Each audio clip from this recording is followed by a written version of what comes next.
All right, thank you so much. Really thrilled to be here and talk about one of my favorite topics, the future of digital media. And I'm Dylan. I'm hailing from the Coca-Cola company, and I'm joined by Hunter and Paul today. So let's get started with some introductions. We'll start with you, Paul. Tell us what you do, what you love to do, and all those things.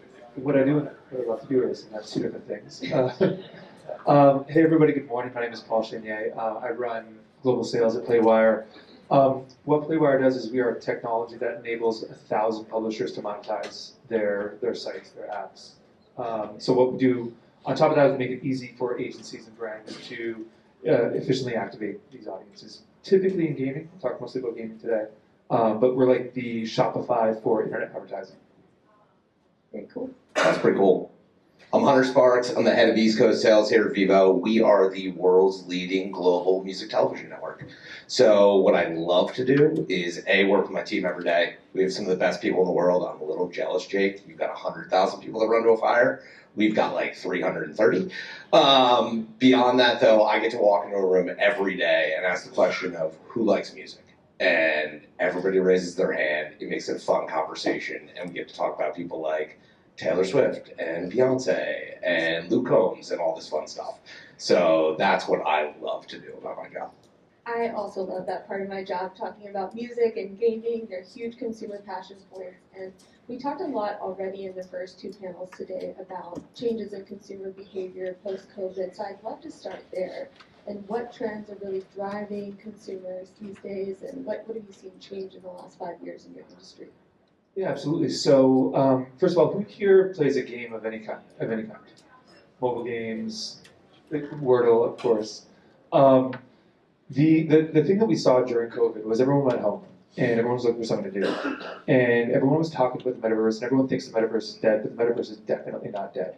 The metaverse, as we see it right now, is Roblox, Fortnite, and Minecraft, and these are incredibly engaged communities, typically of younger audiences. So the biggest trend that we're seeing right now is just that not only are the audiences to be found in the metaverse, not only are they highly engaged, and there's a lot going on in there, but brands are really waking up to it. Brands are starting to see that they need to be in Roblox, they need to be in Minecraft. There's a Minecraft movie coming out next year. They need to be in and around Fortnite to be relevant with Gen Z and Gen Alpha audiences. So to me, the biggest thing that we're seeing is as most of the world kind of threw up their hands and said the metaverse is dead, we looked and said the metaverse has never been more vibrant, more important. And I think what we're going to see over the next 5 years is not only how brands adapt to the metaverse, but how humans adapt to the metaverse. I mean, anybody who's watched or read a lot of science fiction books like Ready Player One, like this stuff is a lot closer than you'd think. Anybody who has kids? Anybody have kids here? It looks like some people have kids. Any of those kids playing in Minecraft or Fortnite or yeah. Any of those kids saying like skibbity and I think it's called the brain rot generation. It's a little bit scary, but so anyway, so we just see that it's just such an important, not only part of our industry, the gaming industry, the advertising industry, but society. And I think the trend that I'm going to be looking at is how do we adapt to a world that is increasingly, multimodal online. Yeah, and what about you, Hunter? Are there any music videos being filmed in the metaverse as we speak? Not in the metaverse right now, but I will say like my first follow-up is I need a full tutorial on Roblox because my 8-year-old wants nothing but Robux for Christmas. So I got to figure that out. Thinking about the past 5 years has been interesting. I've been at Vevo for about 7 years now. And if I go back to 2019, we had the fortuitous moment to make the decision of like, hey, we're going to go into this CTV thing. We figured out YouTube. We're going to build a television network. 2020 hit, everybody went home, there was no new shows out, but musicians were still making music. So we went out there, we aggressively pursued the fast space, we became leaders in the kind of like fast ecosystem, more fast channels than anybody out there in the world right now, and started programming on a genre basis. The other thing that we started to see from consumers was that they wanted more of a lean back experience. Search-based discovery was great for us for a long time. Still is, but people wanted to be able to have that lean back kind of entertainment viewing that they once had back in the 1980s with MTV, where you could sit there and just watch your favorite music videos that were pre-programmed for you. So by doing that, we really looked into where our consumer was going. And when I think about how well that has worked for us, like we went from having 4% of our revenue across a television screen to today having about 72% of our revenue coming in across a television screen. What that looks like in the future, I think there's many other forms of kind of content distribution and viewership that we'll continue to look at. But for us, the biggest thing is following the consumer and following the eyeballs. And on that note of following the consumer, I think so many brands want to be part of these fandoms and communities in music and gaming, but they really struggle to connect it back to their brand or their purpose. I'm curious, Paul, for you, how do you encourage some of the marketers in this room to think about fandom and communities? That's a great question. When you think about gaming, you have to understand these niche communities are incredibly powerful. It's not just Roblox, it's not just Minecraft. There are games like Genshin Impact, and I mean, there are probably about 25 games that really matter out there right now.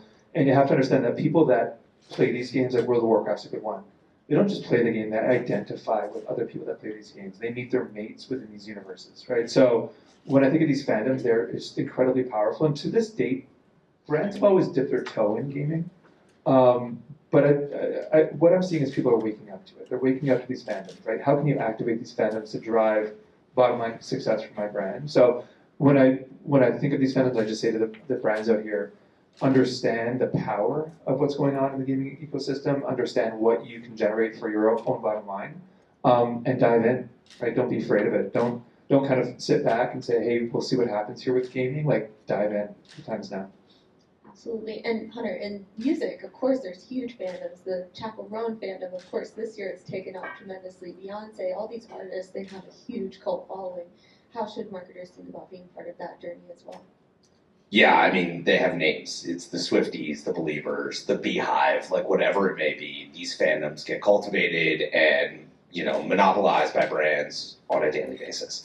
We, at the beginning of the year, looked at this and we're kind of like, how do we capitalize on this? And if everybody goes back to February and remembers the women's Final Four, it was one of the most transformative sporting events we have seen in the last 20 years. Did 19 million viewers in one day. We decided we were going to launch this product called Artist Franchises, where you were able to actually align with an artist, surround their catalog, do all sorts of stuff to really integrate and have an ownership piece around some of these transformative artists. I mean, when Taylor wakes up in the morning, the ground shakes. If she comes out wearing a different t-shirt, it sells out in 6 hours.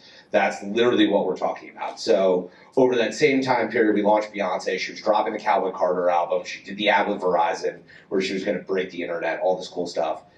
In that same weekend, it did 22 million unique viewers without a stick of new content. Not a new music video premiere, just visualizers and going back and watching old Destiny's Child content or the old Beyonce singles that were out there. People wanted to go on, they wanted to enjoy what they were nostalgic about, and they wanted to do it. So it's galvanizing those audiences and aligning with that artist. If you are a brand that is doing something around travel, TJ, I don't know where you went, but we think about that whole Eras tour thing that people are traveling for right now. I got an idea for you. But I think that we can look at how we galvanize audiences around these specific artists because they truly are the biggest influencers in the world. And so if you were a brand or a marketer and you were thinking about, well, how can I get ahead of the curve enough to understand what is going to be popular? Because I think so many of us, we know there's huge timelines on these things. If you want me to react to a moment, I need probably 6 months notice. So how do you help brands kind of forecast those trends that are going to be important and help align them with those moments? So I mentioned our 335 mighty employees. There's half of us that sit on the business side of the world and we put on our blue blazers and our collared shirts and we go sell things. There's also half that are those cool kids that were in high school that knew about every band that I had never heard of. I am barely allowed to walk on that side of the office. But when I think about how they forecast things and they forecast trends, I asked them one time, and we do original content series around Discover and Lift and bringing new artists to market, because that truly is why labels create music videos. It's the only visual representation, if you go back to the days of Video Killed the Radio Star, where you actually get to see the face and the vision of what a song means. So when we talk about forecasting music trends, we don't look a year out. We look 3 to 6 months out. We start to forecast what those genres that are popping are. A year ago, nobody had heard of regional Mexicano music or bachata or some of these things that are really popping in a different way. If you look at our Discover Artist to Watch, which is about to drop in about 1 month, plug for all of you, you will have about 25 artists that we think are going to be some of the most eye-popping, transformative growth artists of last year. Our Discover Artist to Watch artist from 2024 was Chappell Roan. So when we think about it, we oftentimes are right. These are the people that are going to get nominated for Best in Grammys. But you're looking at certain data points of what genres are popping, what tours are coming, who's dropping new music, and then frankly, there's a little bit of art that gets put into that too, just listening to the songs. And Paul, what about gaming? Is Roblox going to be cringe in next year, or are we looking at a new gaming landscape? I mean, you talked a little bit about the metaverse. Maybe help us understand what to look forward to next year. Is it going to be cringe next year? As a father, it's a little bit cringe for me right now, but yeah, I mean, I think it something we're talking about here is just like we're talking about culture, and no one can truly culture cast, right? And what you're doing is you're looking at the data, and I think the art behind it is really important too. And I think even as we move into this AI future and this data-driven future, I think what makes marketers really great at their jobs is really kind of having a finger on the pulse. So what we're looking at is we're sitting on 250 gaming sites. We have rich contextual data. We're able to look at trends, what games are moving in the right direction, what games are moving in the wrong direction. We have similar within music also and within movies. One of our sites, Letterboxd, has the most engaged film community on the planet, and we're actually able to start seeing films and TV shows now start to percolate before they are culture.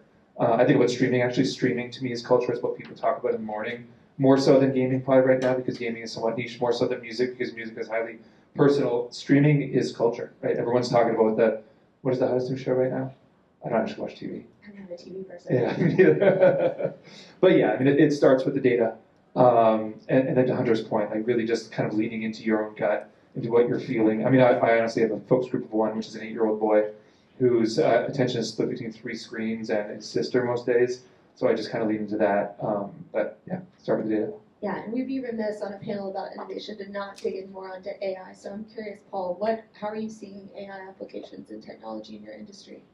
So it's going to be interesting. It's going to be terrifying. What we're seeing right now. So I met a guy the other day that's creating AI to create prompts for other AI, which seems like we're all screwed. The other interesting thing, and Netflix just made a big hire around this, but what's happening in the gaming industry is they're looking to create hyper-personalized gaming experiences that are generated in real time based on how you interact with games.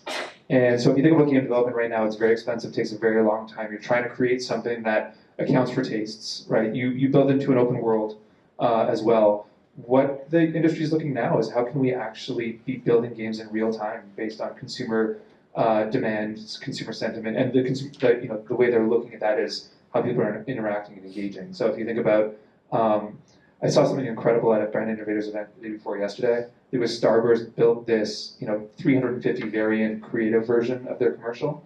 I think you're going to start to see that in gaming, where no two experiences within the game universe are the same. Already you have that, but I think you'll even see that on steroids. So cool. And Hunter, for you, what are you seeing in music, and what can we expect the music video of the future to look like?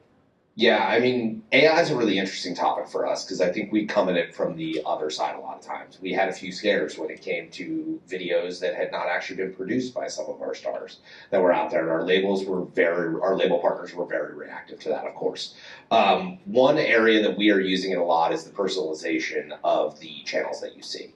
When you think about your typical fast channel, it's programmed on a 12-hour basis. That might be why you see the Goonies like 17 times running during one week. But when you look at us, we're programming hour by hour. We're putting specific blocks out there. We're putting different code names into the EPG, the electronic programming grid, that allows you to go on and try to draw in the consumer.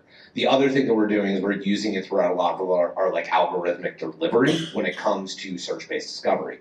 So that's one thing. When I think about the music video of the future, the music video is one on every screen it's ever been on. I mentioned Video Killed a Radio Star before, but August 1st, 1981. It was the day that the first music video aired on MTV.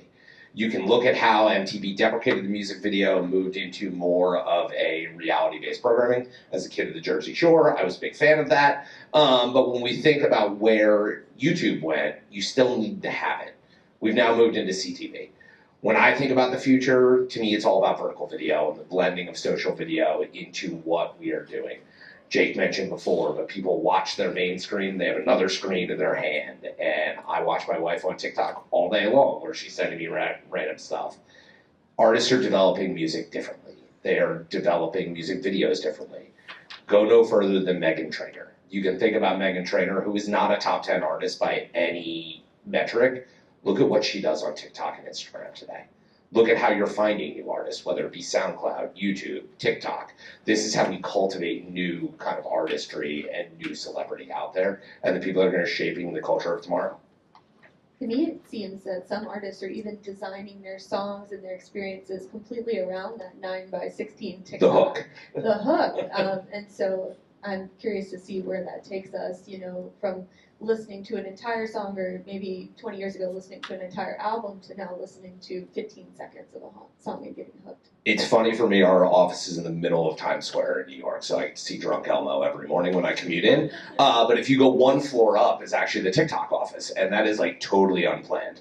But when you think about that, like, they are a new form of how you're putting things out there. You can also look at Instagram Reels, you can look at what Reddit's doing in the video space right now. There's a lot of different places that you can get it, but artists are super attuned to this. Go no further than Taylor Swift. She's like literally the best marketer that lives today. If you sit there and think about what she did before she dropped her most recent album, I'm going to delete my entire Instagram. I'm going to put a countdown up there. She's using multi-channel marketing across every different variety she has out there. Then she's going to drop the Eras Tour movie on, Disney Plus. That made her a cool $200 million. But when we think about how artists are going out there and doing that, they are absolutely using these various platforms to do it. And as you're talking, I'm thinking about all the different partnerships and collaborations that really go into this, because you have your talent, you have the platforms, you have your own channels, your own marketing strategy. How are you both thinking about the role of partnerships and coming together to collaborate across industries? But I think relationships matter, and I think partnerships matter. And I think just starting off with the Peloton Hyatt example, that partnership, I believe, is probably going to drive top line growth for both companies. In our world, in gaming, it's an incredibly fragmented world, and you need partnerships. There is not just one easy way to buy Facebook product 1 with targeting 2 and reach half the planet. You really need to be working with the game creators, with influencers on YouTube and TikTok and Facebook and all these places. So when I think of our jobs are just getting more and more complicated. I think everyone knows that. Like, I think everyone longs for the day of buying the back page of a magazine and being done for the day at 3. It's not coming back. So I think when you think about partnerships, it is absolutely just incredibly important that whether it's music, whether it's gaming, whether it's film, that you are digging deep and making sure these partnerships are out there, because it always comes back to relevance and culture. And it's hard for a brand to create culture. It's hard for a sales organization to create culture. But it is easy for the culture creators to lend that equity to you and your brand. Yeah, I mean, you said partnerships matter, or relationships matter, and that's what it all comes down to. I think about our ads business, and our relationships matter. We are a small, mighty team. We go out and we lean on those relationships every day. When you go to the music side of the world, like, I remember the days of The Wall or Sam Goody, where you would go out and buy a CD. The economics of music have foundationally changed. And when you think about how artists make money, it's touring now. It's going out there and putting out beautiful art pieces of the premium music video. And our label relations team and kind of like our artist management team, they are saints with what they do. And they go out and evangelize what we do on their behalf every single day. But it really is those relationships at the end of the day. We go in and see the labels, we evangelize what we're doing on their behalf, and make sure that we can continue kind of building this thing. Absolutely. I'm curious if I could get a look inside more of your day-to-day and some of these partnerships that you're working on. Can you help us get an appreciation for what it really takes to do some of these partnerships? Yeah, absolutely. So first of all, you asked tough questions. You're not letting us off the... I saw the questions this morning as I rut-row. Yeah, the day-to-day, I mean, it's busy. Right, you are dealing with humans, and humans are notoriously all over the place. They're busy, they're temperamental. We're dealing with brands who are typically under incredible pressure, cost pressure, pressure to produce. So what the day-to-day looks like is, we're working hand in glove with the brands and our partners, and we're trying to bring them together. I mean, I effectively operate a 3-sided marketplace, which keeps me fresh, I would say, is a good way to put it. But you're trying to basically balance the need of, say, McDonald's is a big client of ours, and they want to work with Letterboxd, which is a big site of ours, and they don't necessarily see eye to eye. So our job is, how do we create that commonality? How do we create a win-win opportunity for both of these brands? So McDonald's can leverage the credibility and the culture that Letterboxd is creating, and Letterboxd can leverage the spending power and the reach that McDonald's brings to the table. So yeah, it's like I say, it's fun, it's dynamic. you ask what I love doing, I actually love doing that. There's nothing better than doing a deal and bringing 2 or 3 different partners together. So yeah, that's day to day. Gotta look for the connectors out there. What about you, Hunter? Well, it starts in the morning by turning on Vevo 2K, going back to like the TRL days and harkening back to some of my favorite music videos. But to your point of like dealing with people when halls tune in, because I feel like this answers a lot of those questions you have. Half my day is spent with challenges similar to that. Like, how do we measure and perform for brands? It's a wild world when you get into the deep internet. Like, how do you start to prove the ROI that Jake was talking about? How do you prove unduplicated reach across a bunch of different platforms that don't want to work together? How do you figure out how you're actually showcasing the value that you're driving for that end brand? The other half of my day is celebrating our team and like celebrating the people and celebrating those wins. They work so hard to get those deals done and perform for your brands. And sometimes, like as a sales guy at heart, you fail 95% of the time. And making sure that they celebrate those 5% where they win, that's really important. And galvanizing that culture around the team, because with a small company, that's what culture does. It keeps you alive, and it's what keeps people there. It's what's kept me coming back for 7 years, is the people. So I think that is really where the day-to-day lies. I love that you mentioned celebrating people. We're always so quick to move on to the next thing, and we could all take more times and opportunities to celebrate the work that's been done. So before we open it up to questions, I'm curious, what are you most excited about in 2025? You want to go first, Hunter? Sure. Go with this one. When I think about what I'm most excited about in 2025, it's the evolution of what we can do for the end artist. The artist franchise product was just our first step. We're going to be launching some new stuff around kind of those emerging artists. Chapel Roan taught us all a lesson this year when you can like have this meteoric rise faster than anything we've ever seen. So we're going to be launching something new in May around that, and then a little tease, that whole vertical video thing is pretty big, and I think that we want to take the music video to the next screen it's going to win on. So that's what jazzes me up every day. Love it. What I'm most excited for in 2025 is, gaming is arguably the biggest media platform on the planet. More people game, more people spend time gaming, but it's an incredibly fragmented world. And to date, most brands, like I said, they've done promotions, they've dipped their toe in. What I'm most excited for in 2025 is brands and advertisers are waking up to the power of gaming, and they're waking up to the audiences, and that's where they're going to find these audiences, specifically young men, not only young men, but specifically kind of Gen Z, young millennial men. So I'm just very excited, coming out of 2024, which was an interesting year, I think, for a lot of companies. I'm just excited at the fact that brands are looking at gaming not as just a promotional vehicle, not as like a one-off, like, hey, we have a gaming thing we're going to do, we're Mountain Dew, we're going to do gaming. But like all kinds of brands are waking up to this is where the audiences are. Right? This is how you reach young men. Young men obviously played a pretty huge role in the US election this last year, and people are starting to realize you need to reach them when, where, and how they're consuming content, which for us is in gaming. I think podcasts are obviously coming a long way. So I'm just excited for a year in which gaming is starting to gain its footing, not as a unique niche marketing opportunity, but as a platform to reach young men that are so important to the future of brand and brand growth. Absolutely. All right, any questions out there? Hunter and Paul? Hunter, what was your favorite show this year so far? Ooh, there are a lot of shows. The Eras Tour is tough to beat. Like, she puts on a fantastic show. But I was actually down here 2 weeks ago for a Billie Eilish show at State Farm Arena, and watching the power with which she performs is crazy. She did this whole vocal loop thing where the entire stadium had to get quiet, like bone silent.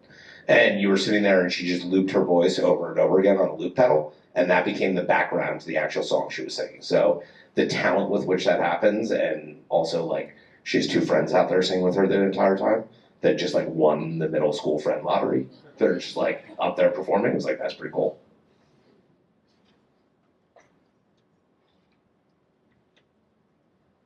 So I have a question for you as well. So back in February of this year, in person, did the ban on TikTok. I know you guys talked a lot about how important the platform is and how that 15 or 30 seconds really helps. How do you think that affected the industry? So the ban on TikTok and I am not a Universal Music Group employee, but having like sat there and read through the whole thing, the ban on TikTok was really driven by AI and making sure that the rules were in place to protect their artists and their IP. So when we look at that ban, that was really where that came. You do see the power of artistry there, of like Taylor being like, hey, my songs are going back on. You understand the power that some artists have. When I think about how that can affect things, we obviously work with our label partners. They're our board and shareholders before we enter into any of these conversations. So that is something that like we are super aware of. We've gone down that road with them, and I think that like the difference between showcasing the music and the video on TikTok versus the creation via AI of things is a stark difference. But that being said, the band's ended, and we're heading in the right direction.